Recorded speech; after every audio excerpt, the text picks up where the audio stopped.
hoje em São Paulo a terceira fase dos testes da vacina chinesa contra a Covid-19. As primeiras doses da vacina serão aplicadas em 890 profissionais da saúde do Hospital das Clínicas. No total, 9.000 voluntários participam dos testes, isso em todo o Brasil. A expectativa é de que os primeiros resultados sejam divulgados em 3 meses.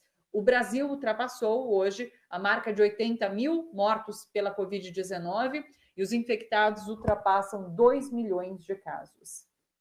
A Universidade Federal de Pelotas informou, inclusive, que o Ministério da Saúde não renovou o financiamento da pesquisa EpiCovid, que é considerada o maior estudo brasileiro sobre a prevalência do coronavírus e o que mais contribuiu para entender onde a Covid se espalhou no Brasil. A universidade informou que busca agora parcerias para dar sequência às próximas fases dessa pesquisa.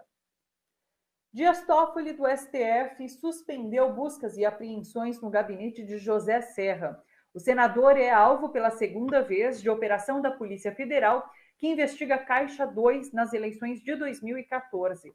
A casa de Serra em São Paulo e o apartamento funcional dele em Brasília foram vistoriados por policiais. A PF também cumpre 4 mandados de prisão. Guardas municipais ofendidos por desembargador são homenageados em Santos, no litoral de São Paulo. Os GCMs Roberto Guilhermino e Cícero Hilário da Silva abordaram o desembargador, o Eduardo Siqueira, para que ele usasse a máscara de proteção para a Covid-19. Siqueira se recusou, chamou o GCM de analfabeto, rasgou a multa aplicada pelo guarda e jogou a multa no chão. O filho do GCM falou sobre o comportamento do pai nessa situação. Vamos dar uma olhada. Eu agradeço meu pai, né? Porque, querendo ou não, ele foi um homem de verdade. Ele soube lidar com a situação. Ele não foi moleque, ele não foi menino, né?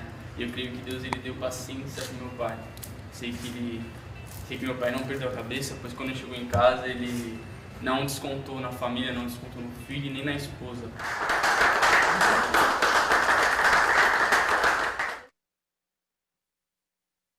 O Conselho Nacional de Justiça já abriu investigação para apurar o comportamento do desembargador que se recusou a cumprir o decreto municipal que obriga o uso da máscara em locais públicos. Siqueira também foi multado por jogar a multa no chão. A Câmara Federal deve começar a votar hoje a renovação do Fundeb, o Fundo de Educação Básica, que tem validade até o final desse ano. O governo Jair Bolsonaro, em especial Paulo Guedes, da Economia, quer a retirada de recursos do Fundeb para aplicação em programas sociais. No entanto, 20 governadores assinaram uma carta em apoio ao projeto original, ao texto original. Sobre tudo isso, a gente conversa agora com o Silvio Catiabava, sociólogo, diretor do jornal Le Monde Diplomatique Brasil. Oi, Silvio, tudo bom? Tudo bem, Thalita, e você? Tudo certo também.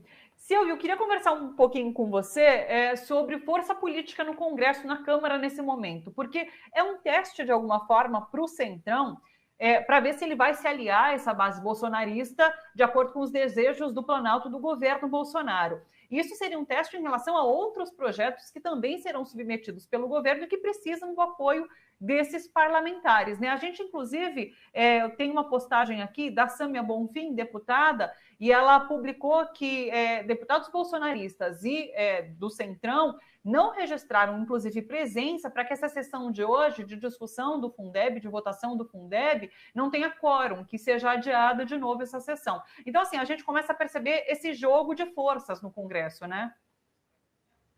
Então, mas esse teste é um teste que eu acho que não tem validade para depois, porque a adesão do Centrão à proposta do Bolsonaro, ao apoio ao governo Bolsonaro, ela não tem uma consistência programática. Foi negociada pelo Bolsonaro em troca de cargos, então os partidos desse Centrão estão entrando em postos importantes, em diretorias de estatais, em ministérios, não é? E isso é que cria uma certa fidelização desse Centrão ao governo Bolsonaro. Mas aí a questão é mais complexa, porque o Centrão é um conjunto de partidos que não tem muito programa, não é? Eles fazem parte daquele grupo de parlamentares, vamos dizer assim, que foi apoiado pelas empresas com financiamento privado um tempo atrás e que se constituíram as bancadas do boi, da bala, da Bíblia, enfim, da Bíblia não nesse caso, mas de outros setores econômicos, né?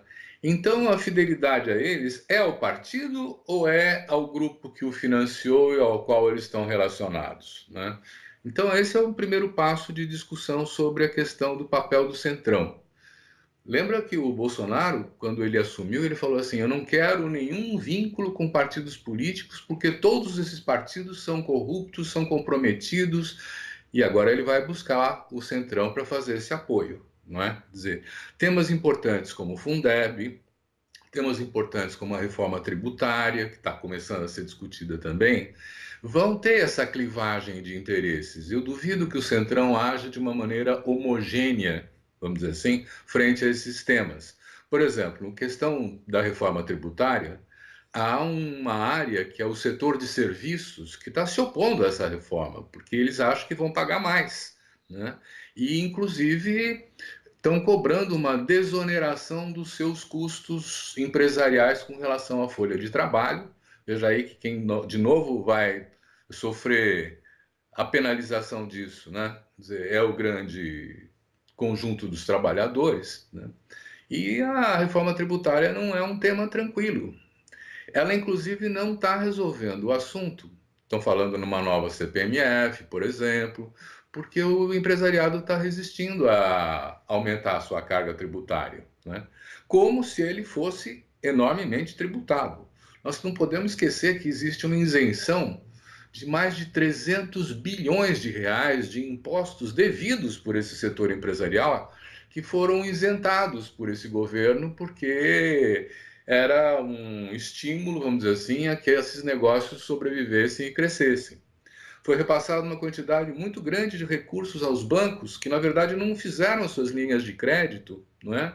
Para pequeno e médio empresário, porque disseram há riscos aí que nós não podemos bancar. Então, com esse dinheiro num colchão aplicado nos recursos do Tesouro e ganhando sem ter aplicação.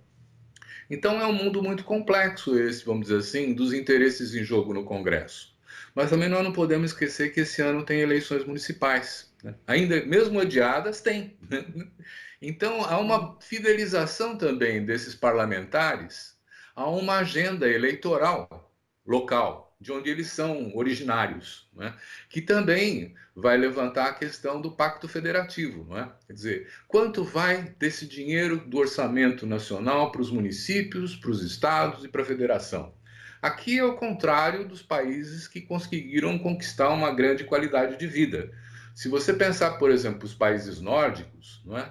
O que fica com o município é 70% da arrecadação. O resto é dividido entre a província e o governo nacional. Outro exemplo surpreendente, não é? É como a previdência e a seguridade social funcionam em países onde está consolidado o direito dos trabalhadores, não é? Você pega, por exemplo, na Alemanha, não é? Que é bastante descentralizada a economia, a gestão.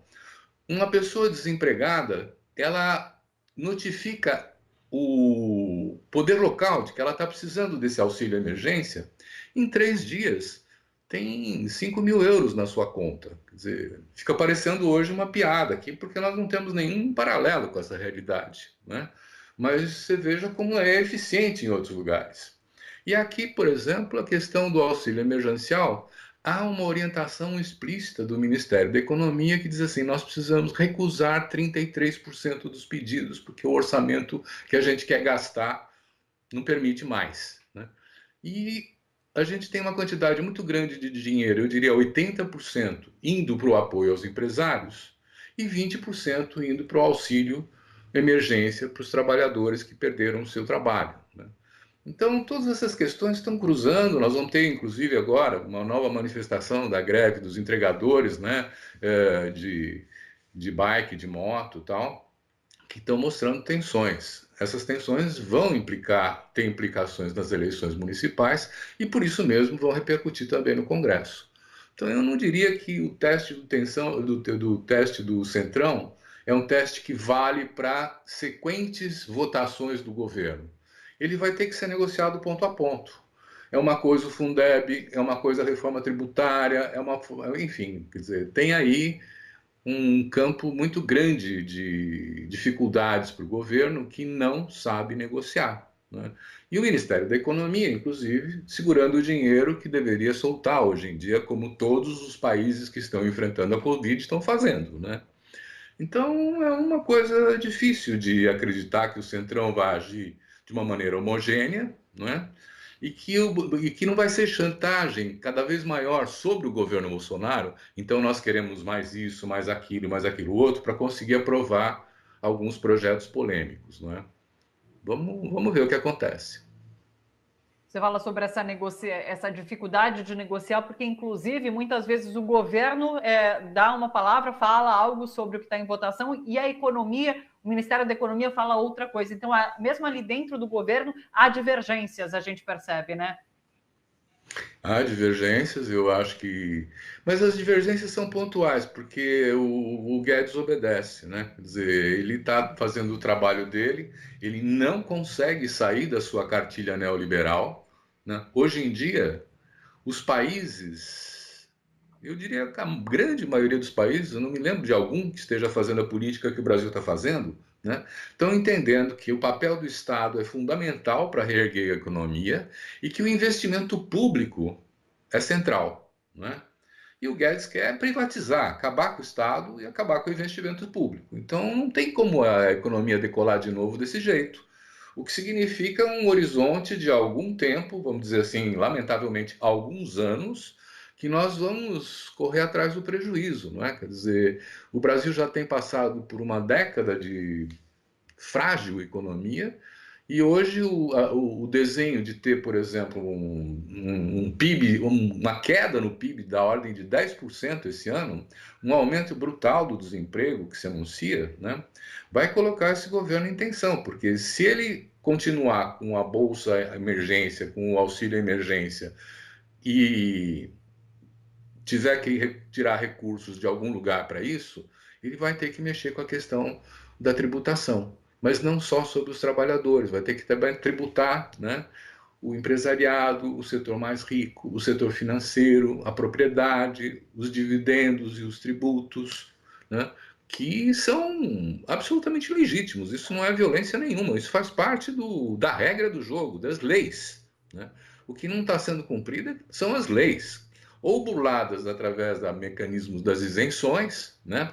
Ou de sonegação brava mesmo, né? Que não tem fiscalização. Então, recursos tem, a situação é delicada porque nós não temos um governo que sabe orientar esses recursos e orientar a saída para uma boa saída da crise, né? Então, é um impasse, o Centrão faz parte desse impasse. Eu gostaria de ver nas próximas votações se ele vai se comportar de uma maneira homogênea. Eu tenho minhas dúvidas. A gente continua acompanhando. Agora eu queria que você falasse sobre o programa de hoje, Le Monde Diplomatique Brasil, que vai ao ar aqui na TVT às 9h45 da noite. E o tema é Enem e desigualdades sociais. O que vocês vão discutir? Conta pra gente. Olha, o que nós estamos fazendo é uma discussão sobre como incide nas diferentes camadas da sociedade, né? Nos setores mais pobres, nos setores que não têm acesso à internet. 36% dos jovens não têm acesso à internet. Então, como é que vai ser um Enem com uma competição super desigual, fragilizando inclusive a posição dos pobres, né? Então nós contamos com a presença do Ricardo Henriques, que é um economista, um educador. Ele é diretor superintendente do Instituto Unibanco, né? E contamos com uma presença também de uma técnica da ação educativa, uma ONG super importante que trabalha nessa área, a Bárbara Lopes, e nós vamos fazer uma discussão sobre os impasses do Enem e como é que se sai disso. Assista. Deixa eu te fazer uma última pergunta, para você como sociólogo agora. Como que você viu essa carteirada do desembargador lá em Santos e agora o reconhecimento desses GCMs, desses guardas que foram lá cumprir o decreto, pedir para que o desembargador colocasse a máscara, ele daí acabou insultando o GCM. Como que você viu esse episódio? Olha, Thalita, é a mesma coisa que o Bolsonaro multado lá pescando num lugar proibido, que ele acabou demitindo o funcionário que multou ele, né? Isso aí é uma história antiga. Nós estamos falando de uma elite cercada de privilégios, né? Nesse momento, a gente pode representar e identificar, por exemplo, o setor judiciário como uma elite que tem salários muito altos e uma série de privilégios, né? Quer dizer, e nós temos aquela carteirada, você sabe com que você está falando, né? Como se nós tivéssemos cidadãos de segunda categoria e cidadãos de primeira categoria que podem fazer o que quiserem, né? E os outros não têm que obedecer. Quer dizer, faz parte de uma herança escravocrata, faz parte de uma herança patrimonialista, autoritária, né? Do senhor fazendeiro de engenho que era dono da vida e da morte, né? Machado de Assis, enfim, quer dizer, tem aí várias histórias, né? E que se reproduzem até hoje. Quer dizer, a questão do racismo também está colocada, né? Então, o que nós estamos desvelando de alguma maneira, né, é uma sociedade muito hierarquizada, que penaliza profundamente a maioria, coloque-se no seu lugar subserviente, porque os privilégios são de poucos e têm que ser mantidos. Então, se tem uma lei que multou, rasga a lei e joga no chão. Não é? Por quê? Porque eu sou da elite, eu não posso ser penalizado. Que triste esse episódio, né? Bom, mas Pois os é. GCMs foram reconhecidos e foi bem bacana aquela fala do filho dele, super comovido com a atitude do pai. Silvio, muito obrigada pela participação. Até semana que vem. Boa tarde, um beijo para você. Boa tarde, um beijo para você também. Muito obrigado. Tchau.